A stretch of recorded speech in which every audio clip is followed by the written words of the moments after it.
Welcome to America's Heroes Group. Okay, this is America's Heroes Group Roundtable. We are globally connected. Military families matter with partner family caregiver Keisha L. Jackson. Today is Saturday, June the 3rd, 2023, and this June is always LGBTQ month, Pride Month. So keep that in mind, folks. Our host is Cliff Kelley. I'm your co-host, attorney Ernesto Borges of the law firm of Borges & Wu. Our executive producer is Glenda Smith, and our digital media producer is Ivan Ortega of Scouts Honor Productions.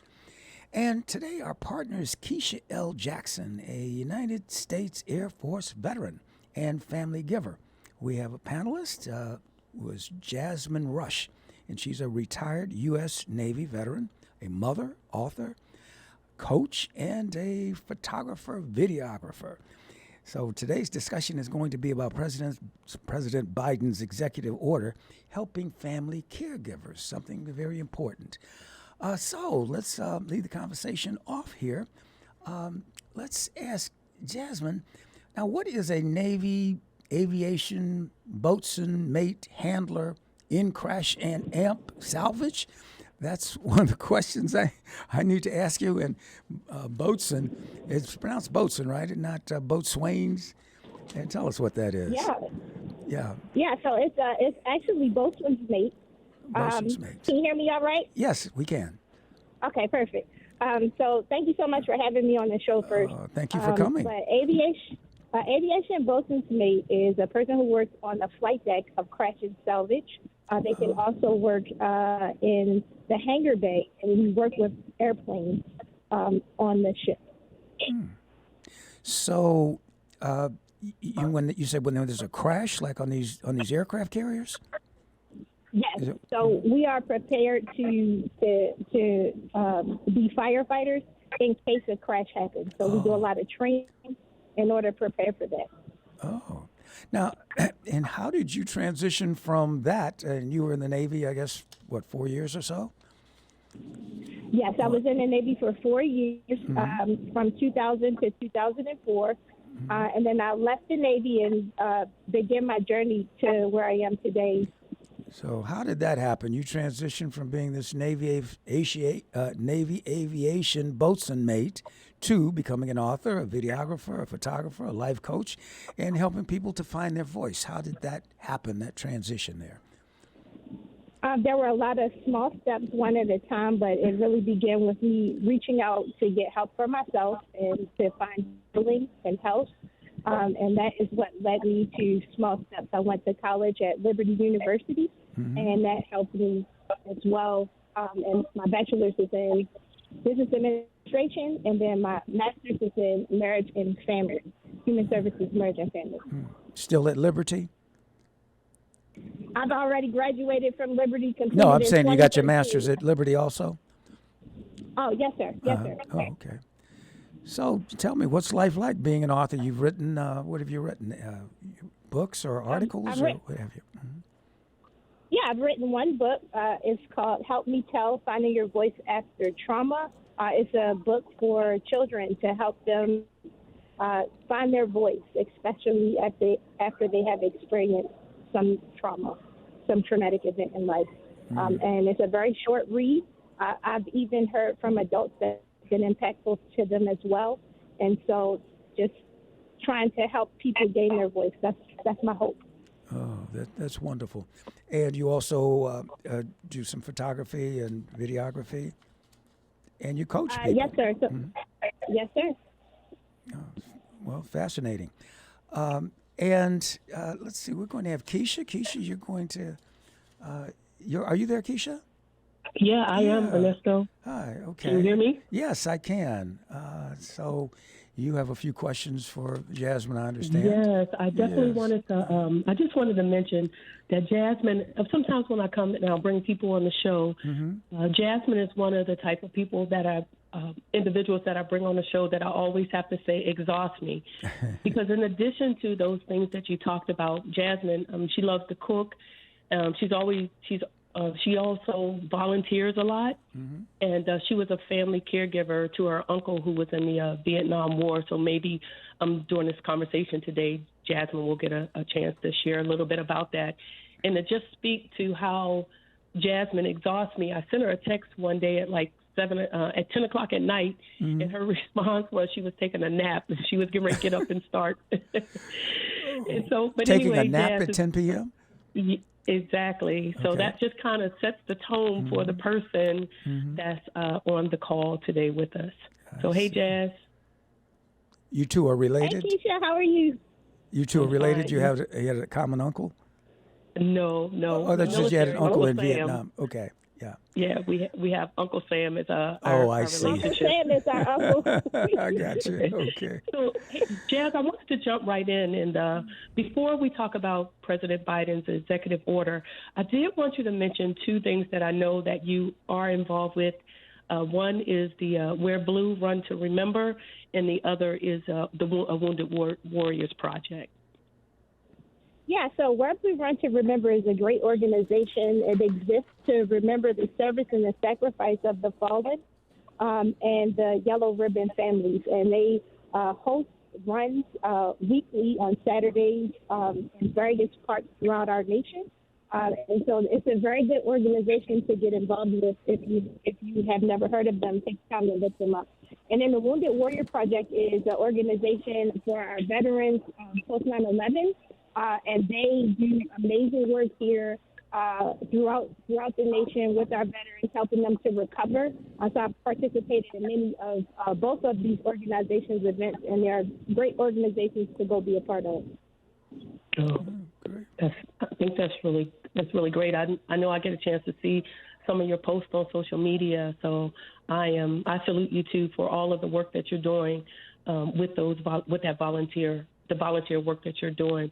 Another thing that you mentioned on your bio is that you work hard for our veterans during the day. So what does that entail? Yeah, so thank you for asking. During the day, I work for the Veterans Benefits Administration and the Education Department. My talk today won't be coming from an authority in that space, but I work all day helping veterans to change their economic impact. And so that's the work that I currently do. Right. So let's dive right in. Talking about President Biden's executive order for caregivers, and what can you tell us about it? What should we know about this? I think from the perspective of a caregiver, it is such an important executive order to have.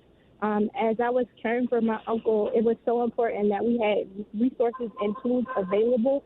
There weren't as many as President Biden is challenging the department to get together, but it is something that is needed for caregivers. Caregivers need support in so many ways. Some of them are not even compensated, not in a meaningful way, and some of them taking on a loved one like an uncle, it requires a lot of work and a lot of drain on their mental health. So having President Biden's executive order is so critical for us all.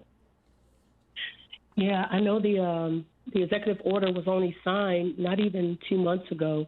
And so a lot of times when things are being put in place, it's hard to kind of execute them right away. This was signed, I think, on April the 18th. And one of the reasons was to expand access to affordable, high-quality care and provide support for our care workers and our family caregivers. I often say that there is a report that went out and said that there are over 53, I believe it's 53 million family caregivers that are out there, and over 5.5 million veteran family caregivers that are caring for family members of those in the military, those active, and veterans. So this is definitely a great initiative, and a lot is being done to make this come together for a lot of people. What else can you tell us about this? Yeah, it's a very comprehensive set of executive actions that any president has ever taken to improve care for hardworking families while supporting caregivers, care workers, and their family caregivers. So it's really important. I think the impact that it's going to have on our caregivers is going to be amazing. Yeah, I know it's a part of this was helping people with disabilities. You mentioned the family caregivers. It's also about long-term care workers, early education, and veteran and aging advocates. So this has been a long time coming. I know there are a lot of other organizations outside of the federal agencies that are a part of this, but are there any of the federal agencies that you can mention that are a part of this or doing work to support this executive order? Oh, yeah. So the other agencies are OPM and Department of Defense and Health and Human Services that are going to be supporting our president's mission to help family caregivers and our veterans and service members. So that's going to be great. And the stuff that they're going to be doing in terms of care when it comes to low-income households for children under the age of 5, or dementia care, short-term help, and family caregiving breaks, which are something that family caregivers definitely need. Yeah, one of the things that I wanted to add, I do a lot of volunteer work myself, and I know that mentioned some of the other non-federal agencies, but organizations that are out there that are kind of teaming and partnering with this.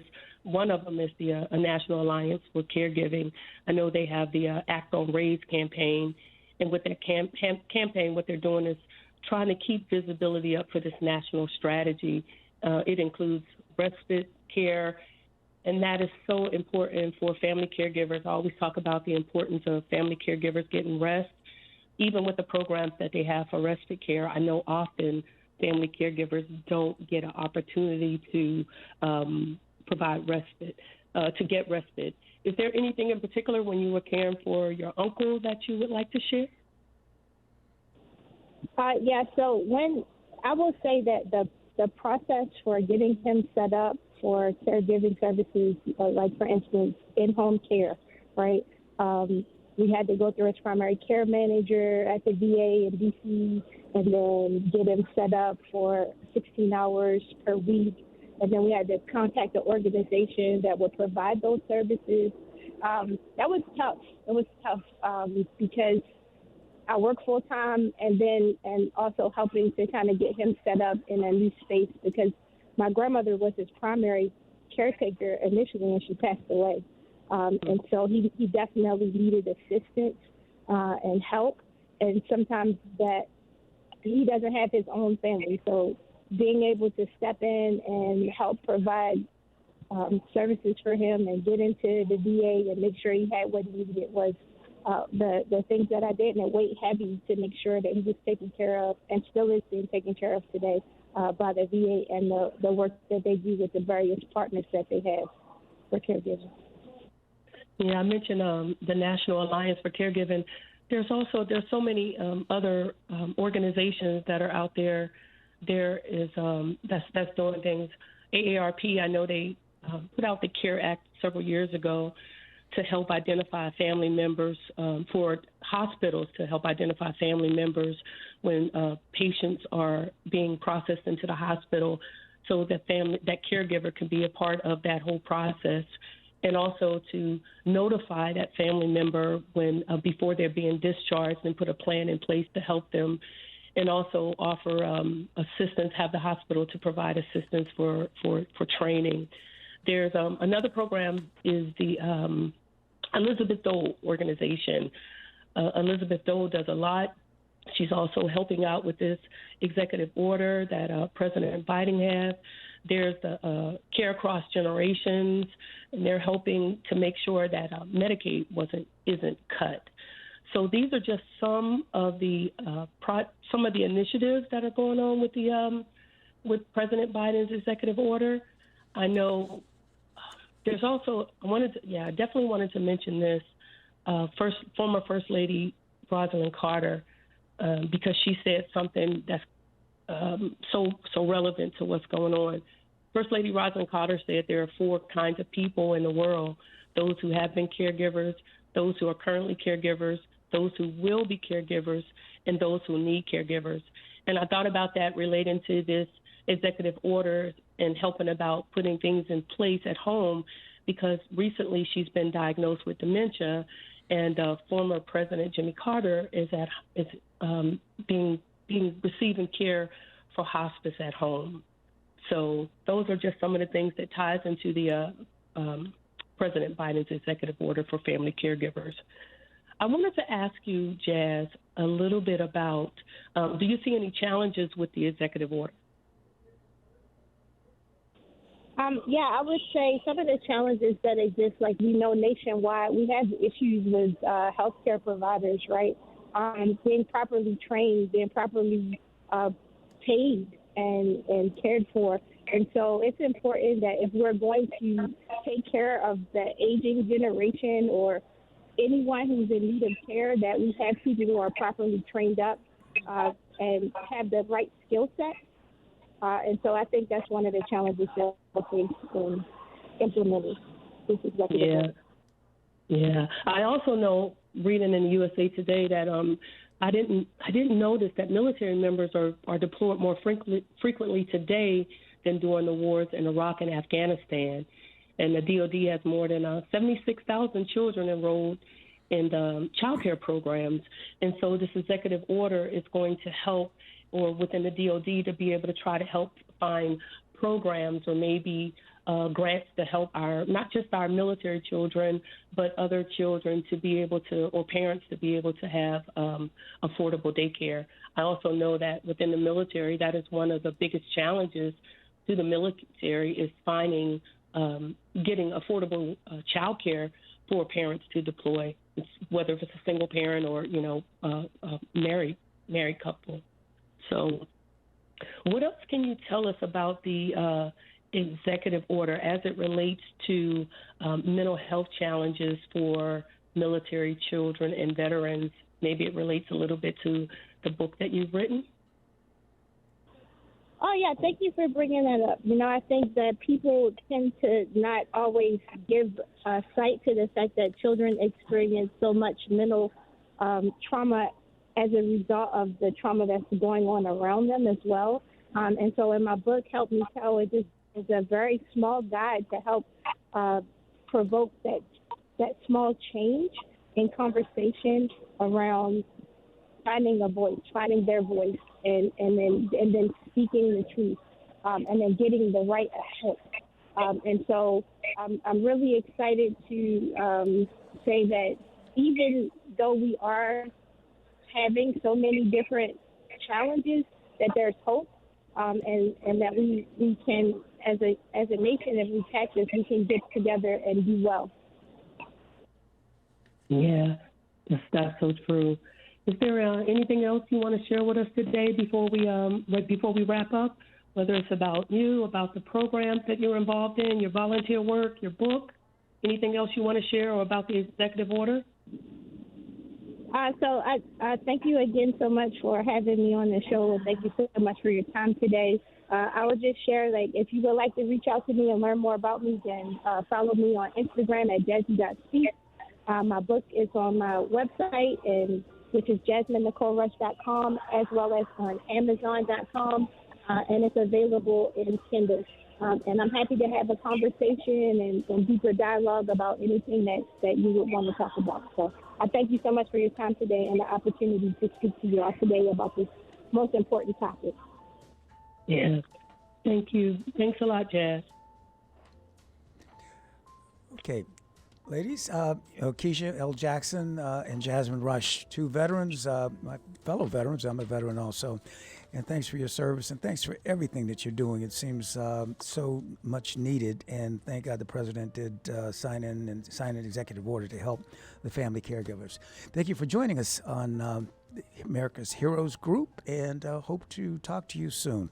So, folks, stay tuned. We'll be back in a few minutes. Just stay tuned. Don't change the station. Right here on America's Heroes Group. Thanks, ladies.